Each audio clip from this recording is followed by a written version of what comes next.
welcome aboard. Today we're going to take a boat tour of our 49-foot Defever. Her name's Seafever. She's built in 1988, so this year it's 30 years old. Now these boats are quite popular here in the Northwest and other parts of the United States also. And quick search today on Yacht World, I produced 6 of these boats for sale.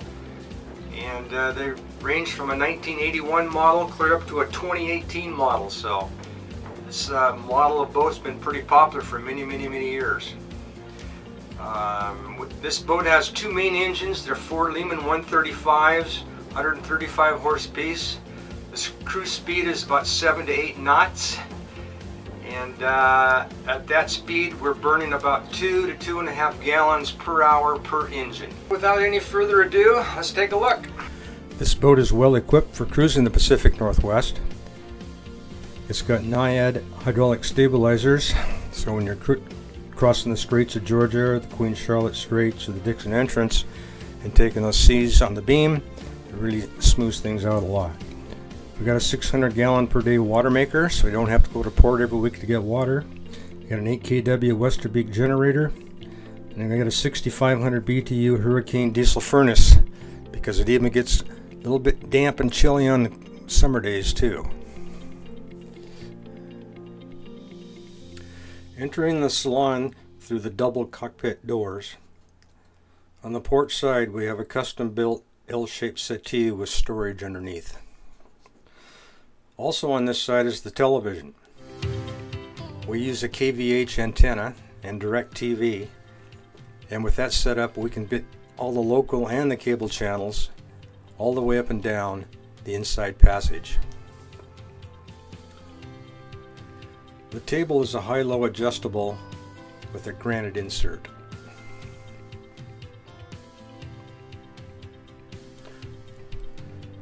Looking forward, the galley is also on the port side,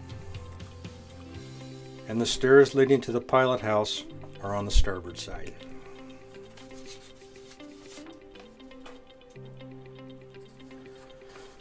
On the starboard side of the salon are 2 leather reclining chairs and an end table with 2 drawers and a granite top to match the table. The large view windows all have window shades and can be opened when a cool breeze is desired.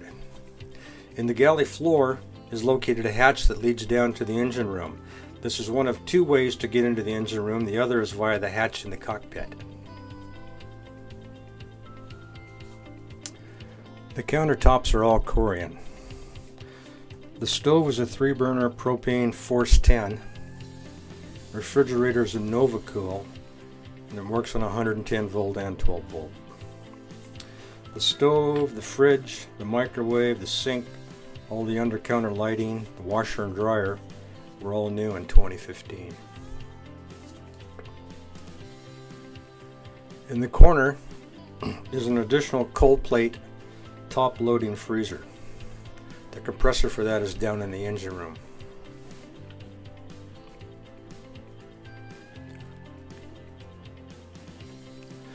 Across from the galley, on the starboard side, is a built-in combination washer and dryer, which is vented to the outside. Also, there's a sliding door leading to the outside deck.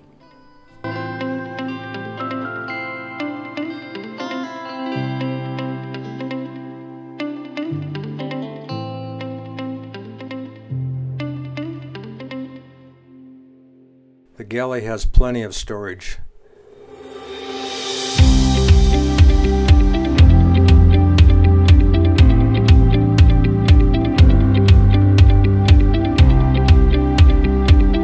Let's go up in the wheelhouse and take a look there. Here you can see one of the 3 heater outlets that service the galley and the salon.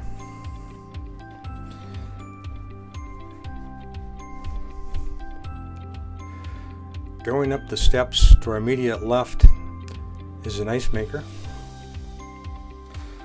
and higher up on the wall is the control for the diesel furnace. If any problem is detected from the furnace in the engine room, an alarm will sound here. Also, while cruising, I can switch from using diesel to heat the furnace to using engine hot water.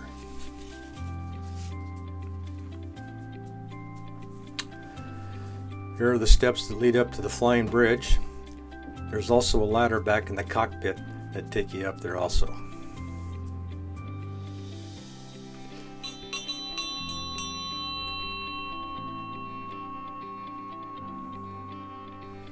Directly behind the helm, there's a settee that will sit 4 adults. This is a perfect place to watch the world go by. There is storage under the seating. Those doors in the bulkhead above the seat are additional storage that we use as a second pantry. Both sides of the pilot house have doors leading out to the deck. On the port side is a large cabinet big enough to hold charts. And the helm is located in the center of the boat. We've got 2 emergency locator beacons, one mounted here and one small personal locator which we keep in a ditch bag in case we need to abandon ship in a hurry. The boat came with Ray Marine Electronics package.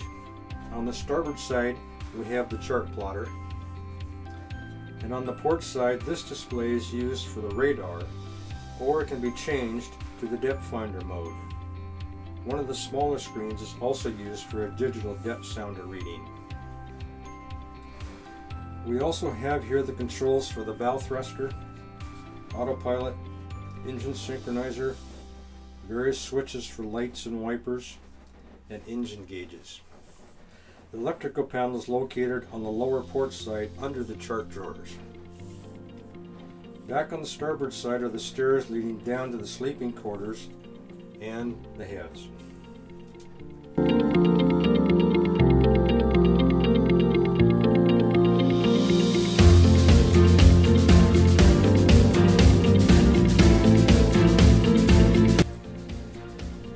The master stateroom is midships directly below the pilot house.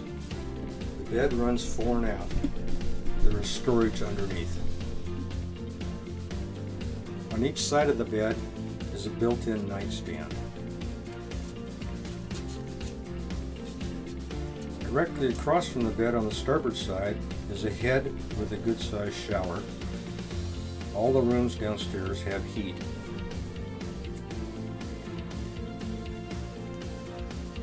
Both heads have electric toilets with macerators and flush with fresh water.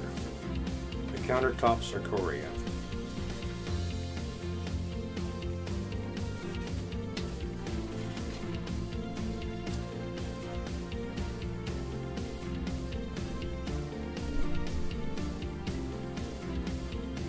Forward in the bow is a second stateroom with 2 bunks and plenty of storage.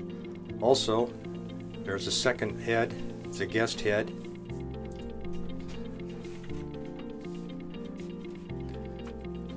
There's also a hatch in the ceiling of this forward stateroom that acts as an escape hatch in the case of an emergency.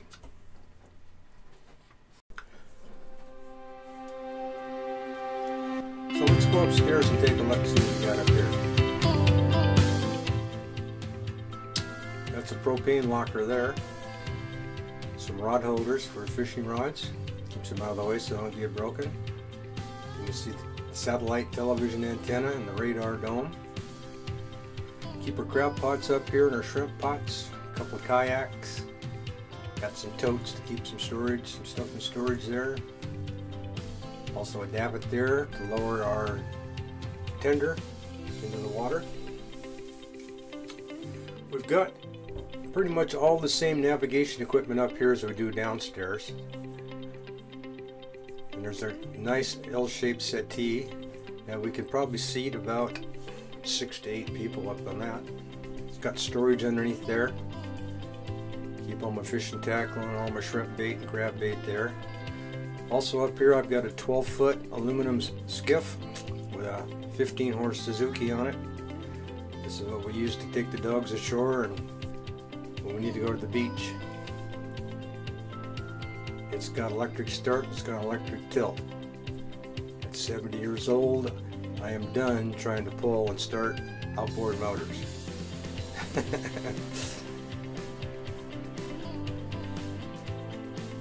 that concludes today's tour. If you're interested in seeing an engine room tour, the video before this one is an engine room tour of this boat. And please visit our website at www.liveaboardtrawleradventures.com. I'll leave a link to that down below too. So thanks for watching, everybody. Bye bye.